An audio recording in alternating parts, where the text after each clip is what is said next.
I have lived in Pattaya for many years. For me, this city has long ceased to be a tourist mirage from glossy brochures. I know it for what it truly island. I have seen the sea turn gray and calm at sunrise, and by evening the streets come alive with neon and the smell of fried shrimp. And along with this I have seen those whom Thais call Kathoi, and in the West they're better known as Ladyboys. In Pattaya, it's impossible not to meet transgender women. They are everywhere. In bars, on the streets, near the clubs. Sometimes, walking home late at night from a bar, you go down a narrow alley and suddenly someone grabs your wrist. You turn and there's a woman in front of you, but her grip is firm. So strong, you instantly realize the outside may be female, but the strength inside is still male. In that moment, your brain always freezes. Your eyes insist, it's a woman, but your muscles whisper, no, buddy. That's a man, and a strong one. And this split-second confusion that is their greatest weapon. It's like being suspended in a world where instinct and reason argue with each other. You know you're being pulled toward a bar, that you're about to be hustled for money, that you should step aside, but you still hesitate. Should you smile, pull away, or just apologize? The ladyboy has no such doubts. They act fast and hard. They love conflict. They'll fight for every baht, every scrap. And believe me, once a fight begins, they'll use every advantage they have. Now picture this. It's late at night. A tall female silhouette grabs your hand. And a moment later, that silhouette is swinging a fist at you. What will you do? You see eyelashes, lipstick, a smile on painted lips, and your hand freezes in the air. Because deep inside, that cultural barrier still whispers, you can't hit a woman. And your brain hasn't had time to remind you, this isn't a woman at all. That's the dangerous advantage. A ladyboy will strike without hesitation, cold, fast, hard, while you are still searching for the right response. Some tourists don't even hesitate just because of morals. There's another thought, and it's even scarier. If you hit, there will be blood, and through blood, you can get infected. There are too many stories like that in Pattaya to count. That's why ladyboys often feel like masters of the street. They exploit your hesitation, your morality, your uncertainty. And if you think fists will save you, you'll soon realize fists here are useless. And there's a certain irony in this. You walk down the street, smell fried rice, hear karaoke echoing in the distance, and then it hits you. The most dangerous thing in Pattaya is not a snake, not a drunk Englishman, not even a motorbike crash. The most dangerous thing is high heels, red lipstick, and a strong hand pulling you somewhere you never planned to go. That's why I decided to tell you some stories. Stories where ladyboys go far beyond street hustling. Stories where nights end in blood, loss, and police reports. Stories that may carry lessons, but I warn you, this won't be a light neon walk. This will be the harsh truth of night Pattaya. Pattaya never sleeps. At night, neon glows, glasses clink, motorbikes roar, but under that light, there's always shadow.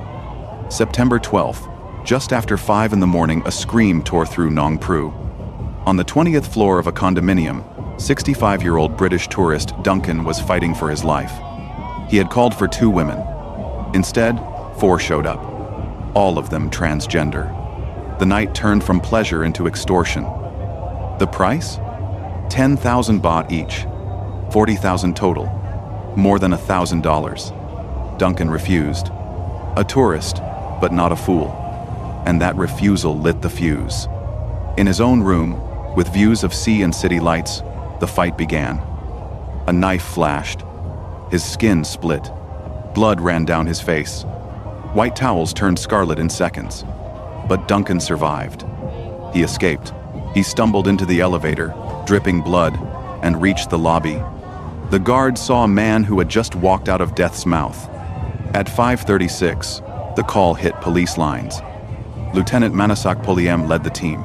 By the time they arrived, volunteers were bandaging Duncan's head. The attackers had vanished. Now cameras will tell the rest of the story. Pattaya doesn't just entertain, it bites. Pattaya loves to act.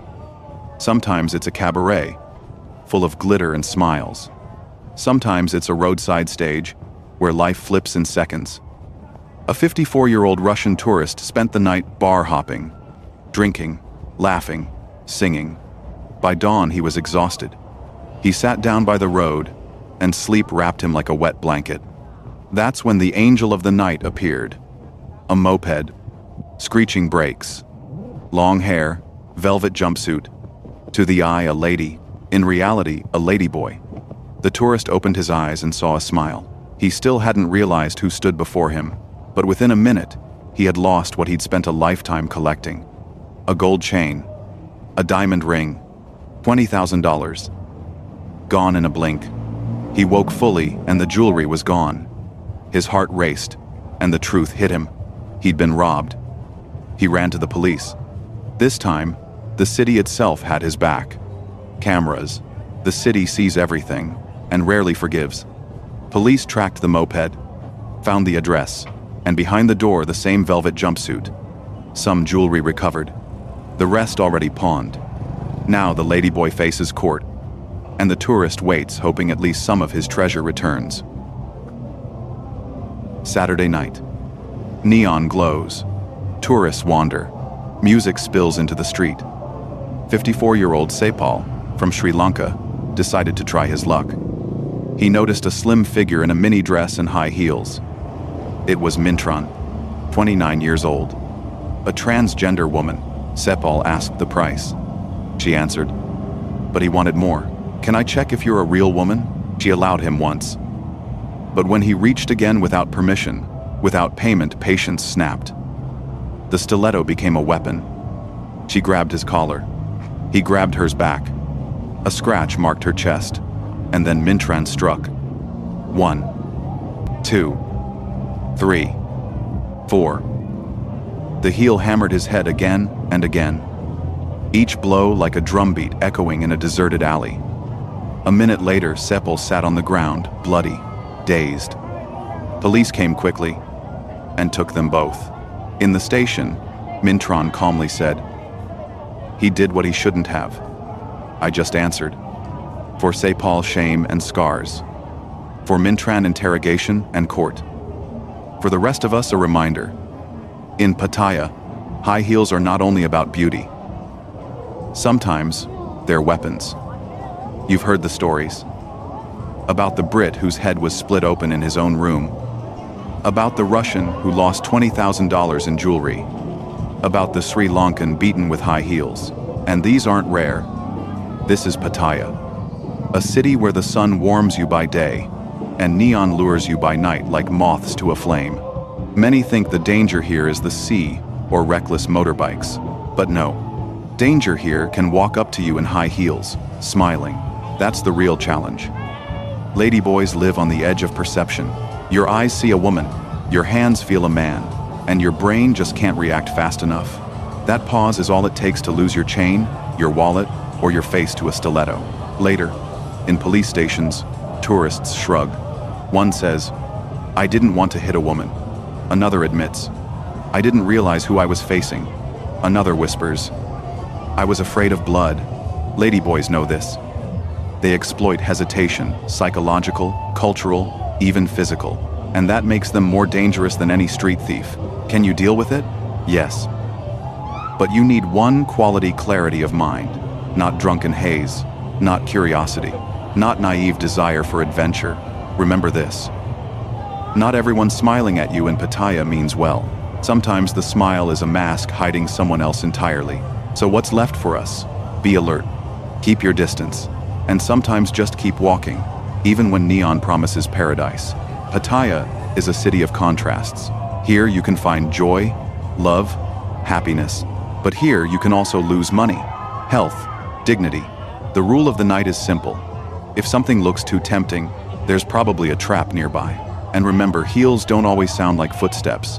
Sometimes, they're the rhythm of danger. A rhythm you're better off hearing from a distance.